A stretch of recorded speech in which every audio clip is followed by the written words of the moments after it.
This presentation is a walkthrough of the life of Robert Ouimet of the Cordon Bleu Tomasso frozen food factory in Canada and how he integrated faith at work in his daily life too with his organization.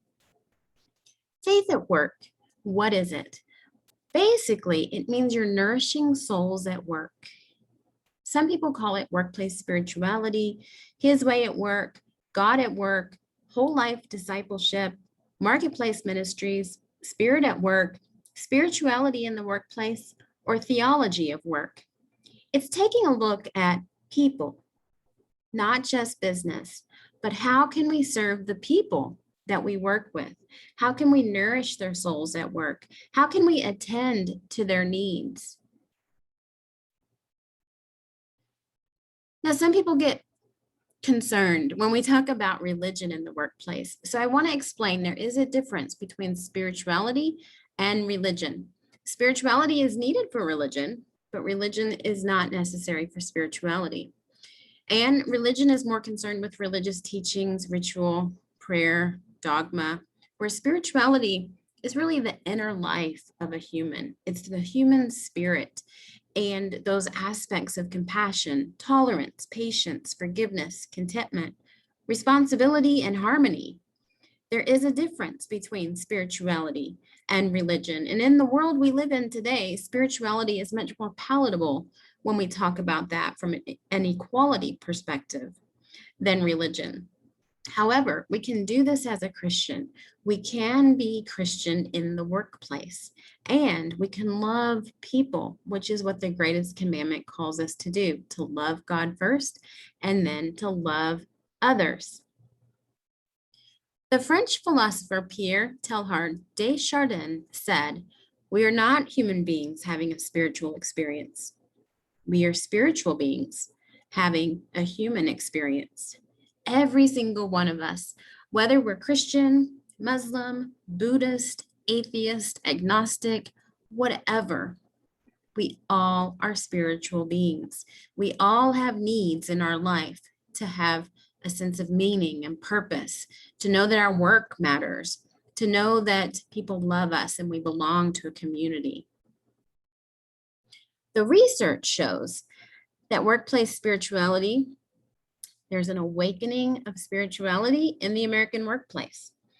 They say it's today's greatest megatrend. And research shows that employees are not content to park their souls at the door anymore. They don't want to be compartmentalized and only bring their body and mind to work. They want to bring their whole self, body, heart, mind, and soul to work.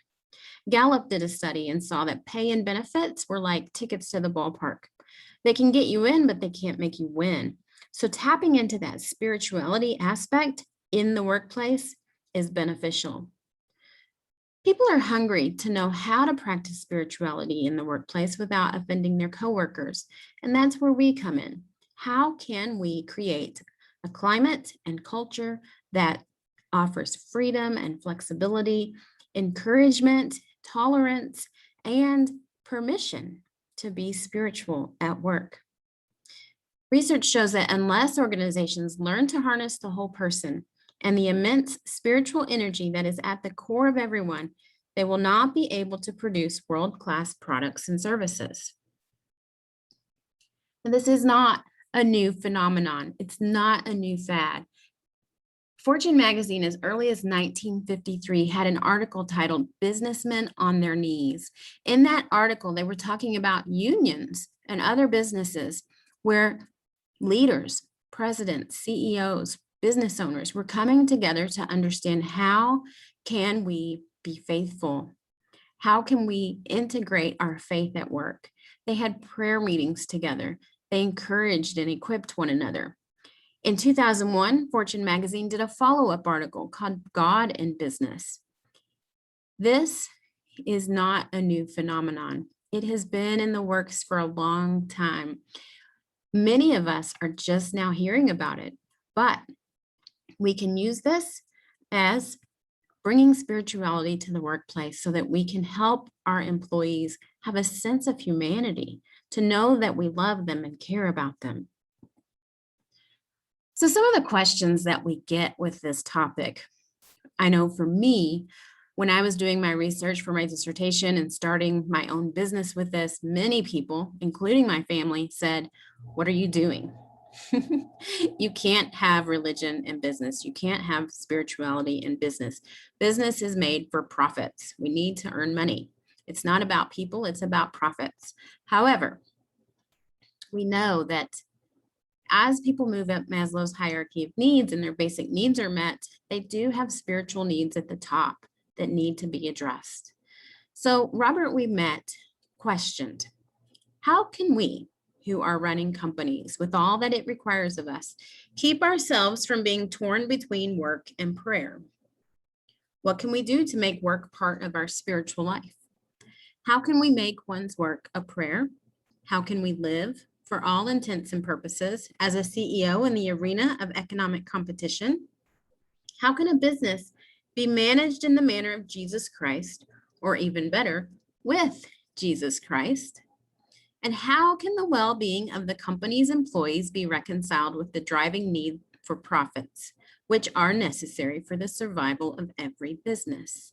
So we know we cannot attend to every human need without also considering profits. Businesses are in business to make money, but we're also there as a community, and we need to love each other to build that sense of community and to have meaningful work. In his book, Everything Has Been Loaned to You, Robert Ouimet talks about his transformation when he met Mother Teresa. He talks about how he built this into his workplace at the frozen food factory.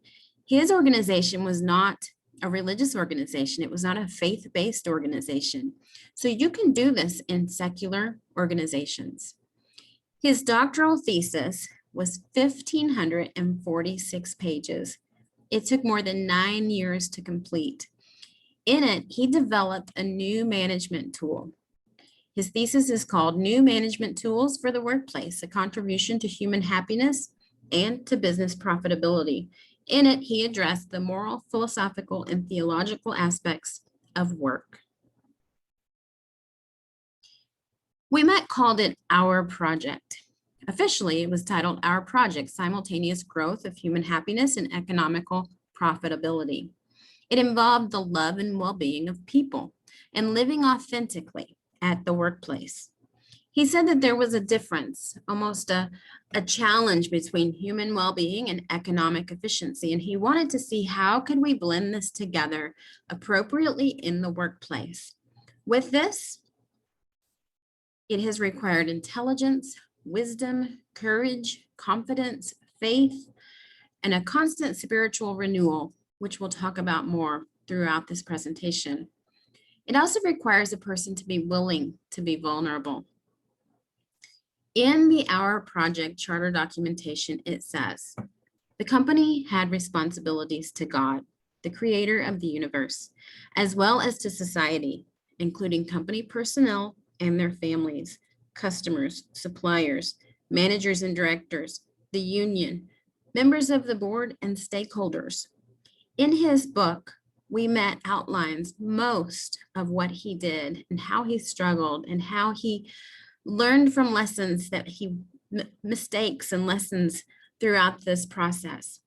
There's also additional documentation that we have that shows what he did and how he did it and how he measured it so that we can replicate this, because really he wants this to be God's project in every organization. Now, it's not easy. So some of the pushback that you would receive in doing something like this involves people saying faith and spiritual values have no place in the business world. I was told when I started my project that it's an oxymoron. You can't have faith and spirituality in the workplace. I've also been told by employees that they didn't want to participate, and that was okay with me. Ouimet realized that there was a revolt. Some had hatred and pride. They were critical.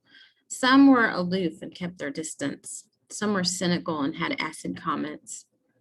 There was silent suffering through this process.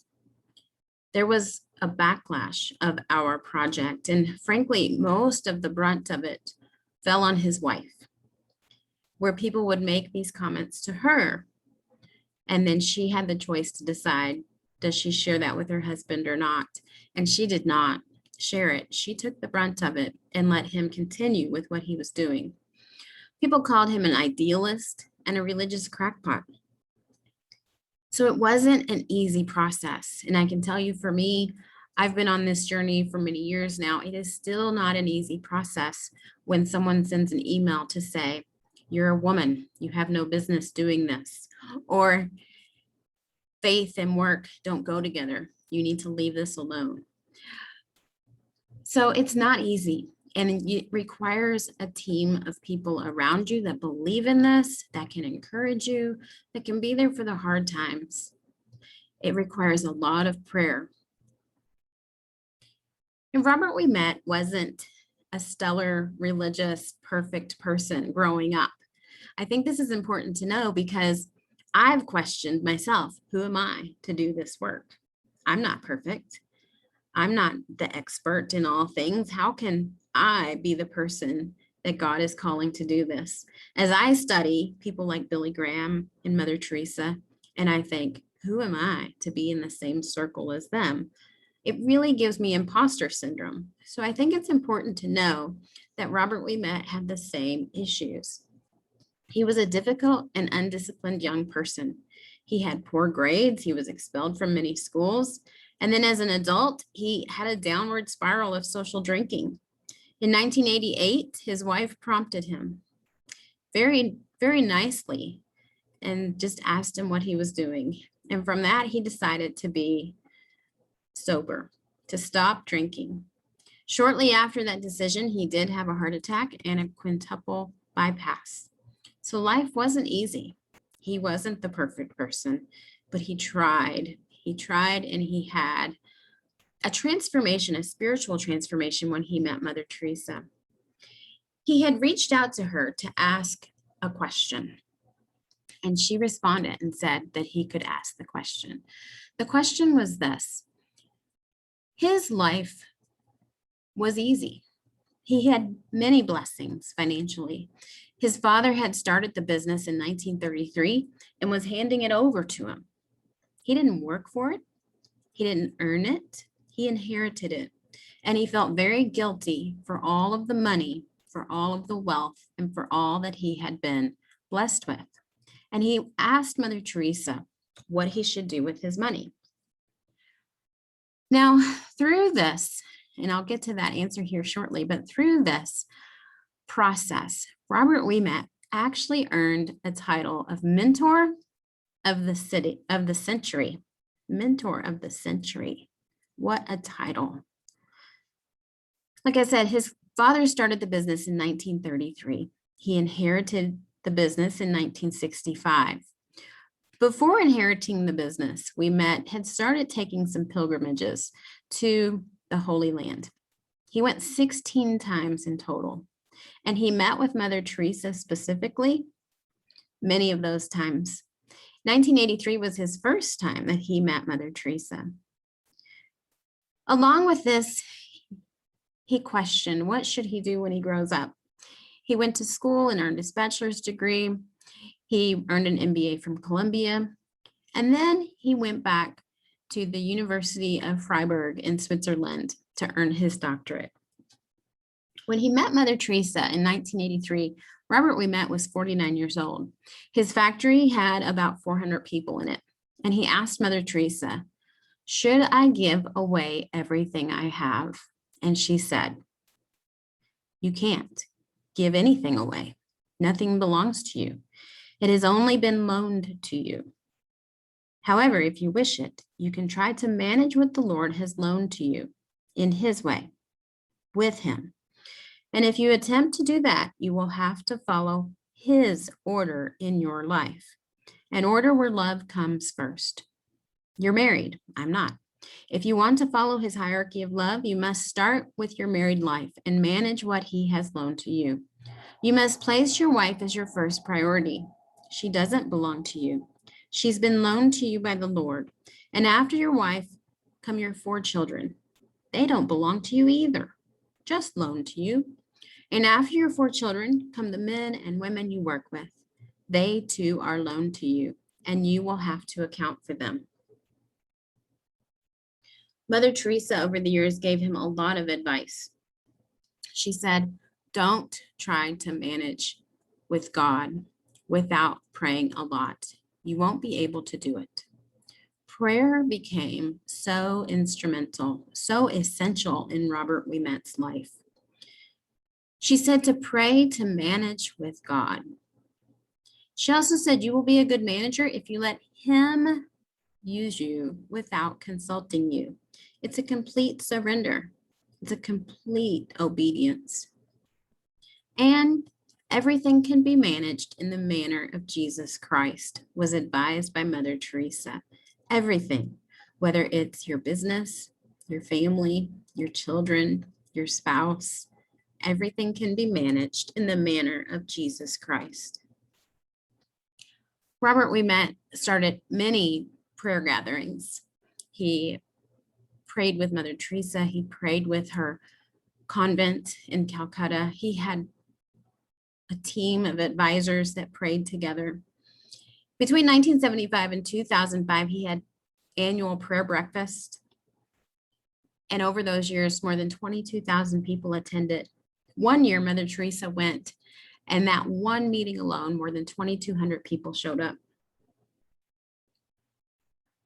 Robert Ouimet says that he wanted to surrender. He said, I live, but it is no longer I who live, but Christ who lives in me, as he quoted Paul in Galatians 2:19 through 21. He had completely surrendered everything to Christ, including his business, including the wealth, including the business processes, how he took care of his employees, how he treated his employees, how he took care of his family, his wife and children. All of that was a complete surrender and obedience to God. Like I said, you cannot do this alone. If you're ready to embark on this process to integrate faith at work, you need a prayer partner, a prayer team, an intercessory prayer team. Robert Ouimet had made a written agreement with the convent in Calcutta that they would pray for one another. And Mother Teresa constantly reminded him not to do it without a lot of prayer, that he wouldn't be able to do it. And I have been advised that I need an intercessory prayer team. It helps, especially when those challenges arise and you get the email or the pushback from people. You need that. Otherwise, you start to question, who am I to do this work? And you're ready to give up. So surround yourself with spiritual people that will pray for you and pray with you. Cordon Bleu Tomasso always puts human dignity first. And this didn't start with Robert. It started with his father when he built the business. He always put human dignity first. They said that people are important not for productivity, but because each person is intrinsically valuable and precious. And they realized that the products that they made, those products were being made for people that God inhabited and that God loved. And when we look at work in this way, and we think about the products and services that we offer, and we think about the employees that touch it and the customers that touch it, and we think about how would Jesus treat them? How would Jesus make the food? How would Jesus make the product? All the best ingredients, all the extra special love and attention would go into each product and service so that you could love each person. Some of the things that Robert Ouimet did at the Cordon Bleu Tomasso frozen food factory as he integrated faith at work included testimonials, a prayer room, moments of silence before meetings, monthly support groups, human warmth. He wanted everything to be very authentic. Straight talk. He didn't mince words. He wanted to just be upfront with whatever it was he had to say. He also wanted to have integrity and pride and work well done. All employees had personal development, and there was authenticity in human communication. It wasn't cold and professional, it was warm, it was to the point. It showed that we were all human. He had prayer breakfasts and he had Alcoholic Anonymous meetings.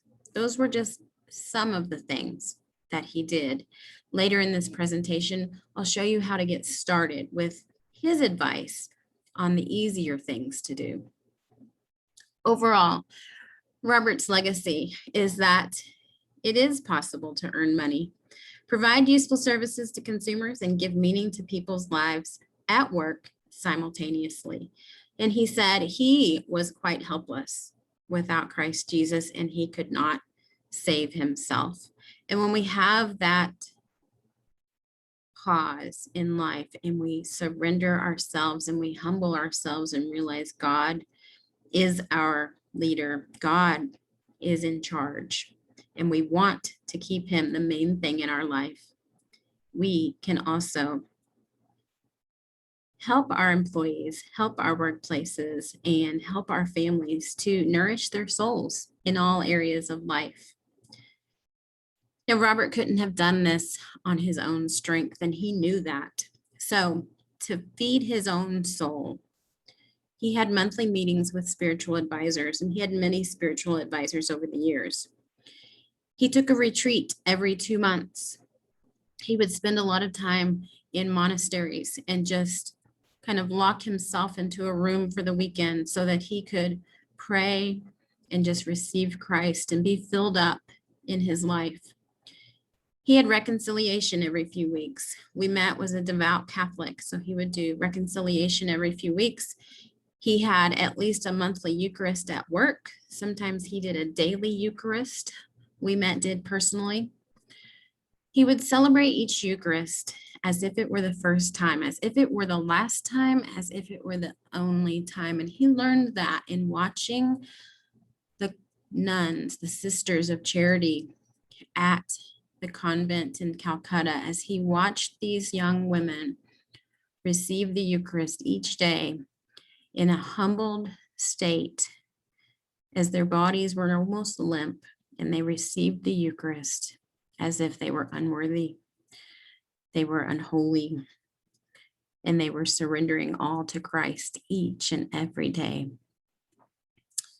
Ouimet says it's been an obligation, but rather, or it was never an obligation, but rather a longing for an intimate privilege experience with God made flesh. He was hungry and thirsty to have that relationship with God. So that the most important moment of the day is the moment of complete intimacy with Christ. If we are poised in such a position that we can receive this nourishment in our soul, have these meetings, have other people praying into us, take time away from our busy schedules to spend time with God, this could be possible in your workplace too. Now, the integrated system of management that he developed, this, he said, is revolutionary and it can save the market economy.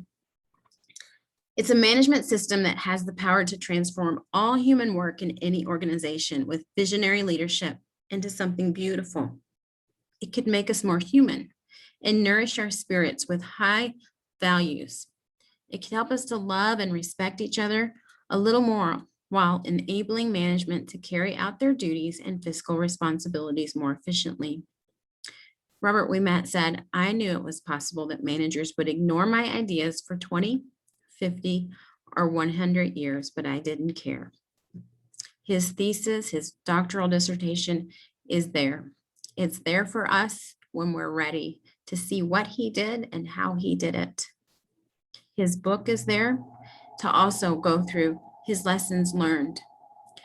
But I don't want to wait 20, 50, or 100 years. The time is now for us to integrate this into our workplaces. Ouimet said that despite all the pushback that he received and people calling him a religious crackpot and all of those things where people said that religion and spirituality did not belong in the workplace, earning his title of doctor meant that the management system he devised which can bring work more in line with the essential requirements of humanity, has been academically validated. And I can say that since that point in time, it has been academically validated thousands of times over by more and more scholars around the globe that are studying workplace spirituality. In his ISMA, Integrated System of Management, he had these categories: the dignity and freedom, brotherhood and solidarity, truth and authenticity, prudence and judgment, justice and love, responsibility and courage, peace and security, humility, forgiveness and reconciliation, listening and hope, or listening and wisdom, faith and hope, efficiency and productivity. His values are laid out for us. There are humanization values, spiritualization values, and a mix of the two. Now, he said one of the biggest problems that he had was he was so excited with his first meeting with Mother Teresa that he rushed back to work and set up a prayer room right next to his office without consulting the employees. And that took years to overcome.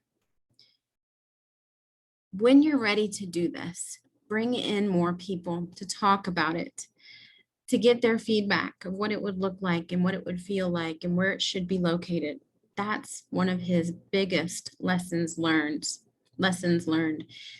He said that the easiest activities that he's done over the years include the testimonials, shared bonuses, gestures of solidarity, community meals, wall posters, the prize of the heart, and the biennial research projects. And the details of that are in his book and in much of the empirical articles that we have available to us.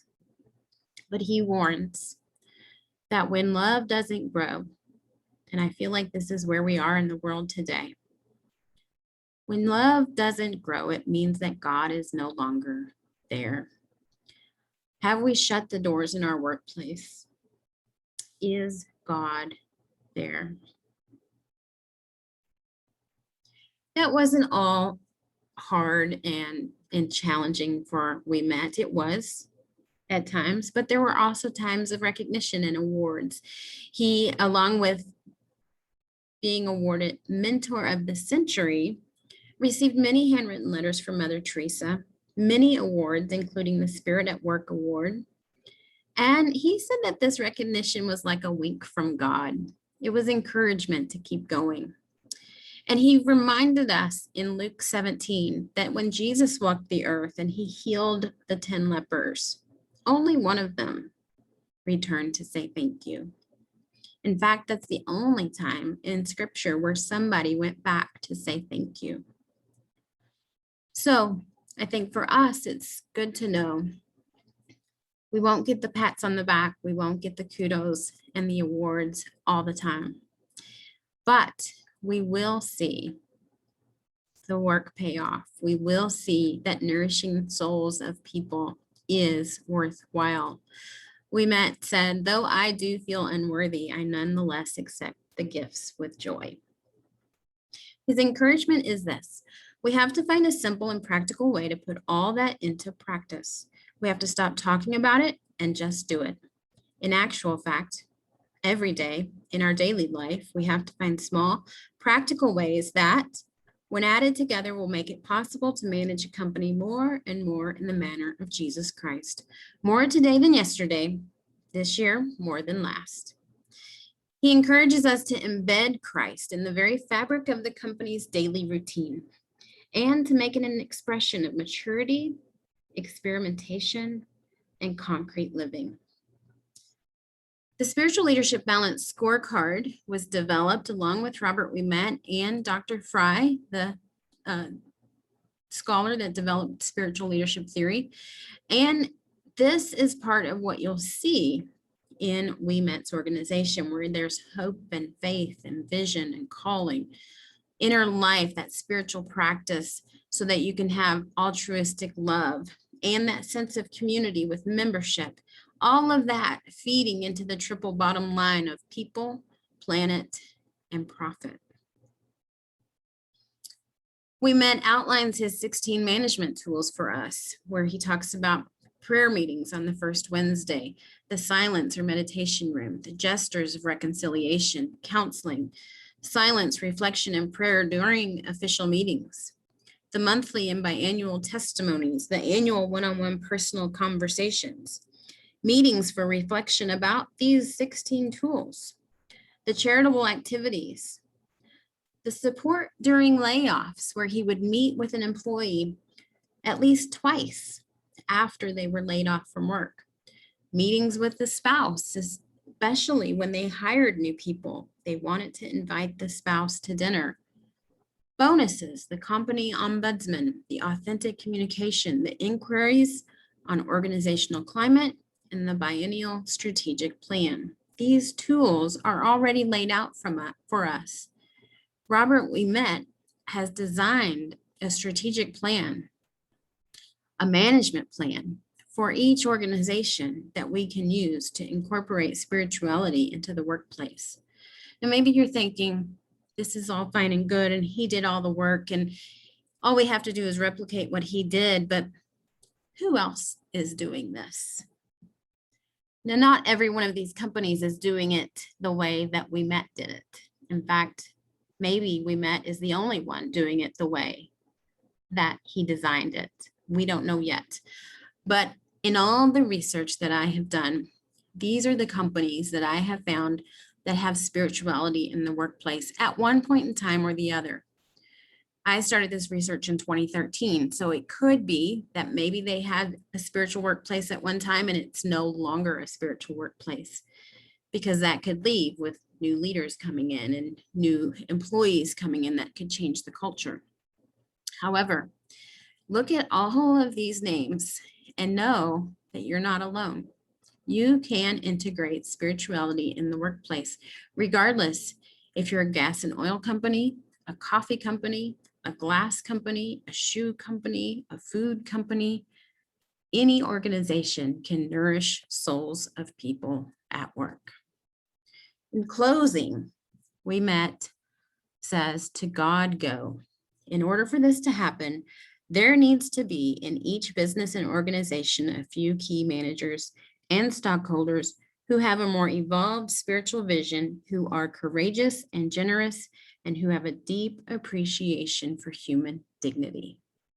To God go.